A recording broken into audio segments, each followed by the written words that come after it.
सातबाराच्या बातमीपत्रात आपलं पुन्हा स्वागत। पुरातन काळात मातीचा वापर करून भक्कम आणि मजबूत घरं बांधली जायची। माती, दगड, चुना, लाकूड, गवत आणि भाताचा कोंडा आणि स्थानिक साधनांचा वापर करून बांधलेली घरं आज देखील शेकडो वर्षांनंतर अनेक गावात दिमाखात उभी आहेत। मात्र आता सिमेंट, वाळूच्या घरांचा ट्रेंड आला आणि मातीची घरं लोप पावत चालली आणि राहण्यातला नैसर्गिकपणा हरवला। पन्हाळा तालुक्यातील बांदिवडे इथल्या देवगिरी कृषी पर्यटन केंद्राच्या वतीनं मातीची घरं बांधण्याचं प्रशिक्षण शिबिर घेण्यात आलं। त्याला चांगला प्रतिसाद मिळाला।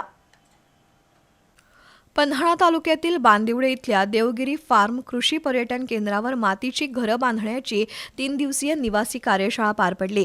या कार्यशाळेमध्ये सहभागी आर्किटेक्ट, इंजिनियर, डॉक्टर, वकील आणि सेंद्रिय शेती करणाऱ्या देशभरातील अनेकांनी सहभाग नोंदवला होता।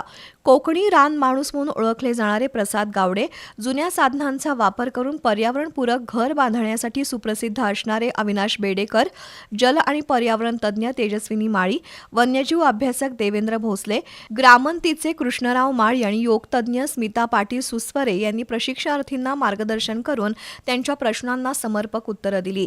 जल, जमीन आणि जंगल यांचं संवर्धन आणि रक्षण किती महत्त्वाचं आहे हे त्यांनी सांगितलं। त्यांनी सुरू केलेल्या राखणदार या मोहिमेबद्दलही सविस्तर माहिती दिली। पूर्वीच्या काळी गावोगावी मातीची घरं बांधली जायची। चिखल मातीपासून तयार केलेल्या कच्च्या विटांपासून बांधलेली घरं शेकडो वर्ष टिकायची। नैसर्गिक पद्धतीनं बांधलेल्या त्या घरातून ऋतुमानानुसार मिळणारा गारवा आणि उबदारपणा आरोग्यासाठी पोषक ठरायचा। परंतु सिमेंटचा शोध लागला आणि मातीची जागा सिमेंटनं घेतली, त्यामुळे मातीबरोबर घराचीही नाळ तुटली।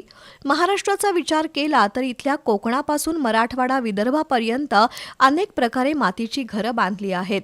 कोकणात आणि पश्चिम महाराष्ट्रातील घाट माथ्यावर जादा पावसाच्या ठिकाणी घरं बांधण्याची पद्धत वेगळी, मध्य महाराष्ट्रासह विदर्भ, मराठ्यातील घरं बांधण्याच्या पद्धती वेगळ्या आणि सांगली, सोलापूर आणि उस्मानाबादमधील दुष्काळग्रस्त भागातील घरांची पद्धत वेगळी, अशी घरं बांधण्याची वेगवेगळी परंपरा सध्या मोडीत निघाली आहे। हीच मातीची घरं बांधण्याची संस्कृती पुन्हा टिकावी, त्याचं जतन आणि संवर्धन व्हावं, पर्यावरणपूरक घरं बांधली जावीत यासाठी देवगिरीचे संस्थापक सुखदेव गिरी यांच्या देवगिरी फार्म कृषी पर्यटन केंद्रावर मातीची घरं बांधण्याची 3 दिवसांची निवासी कार्यशाळा आयोजित केली होती। या कार्यशाळेमध्ये मातीची घरं बांधण्याची प्राथमिक माहिती आणि काही पद्धती शिकवण्यात आल्या। याशिवाय पर्यावरणपूरक घर बांधत असताना त्याचा भोवताल कसा असावा, परिसरातील जैवविविधता कशी असावी, पाण्याचं व्यवस्थापन आणि पर्यावरणपूरक शौचालय कशी निर्माण करता येतील, घरांची संस्कृती कशी राखता येईल यासह विविध विषयांवर मान्यवरांची व्याख्यानं पार पडली। या शिबिराला परिसरातून चांगला प्रतिसाद मिळाला।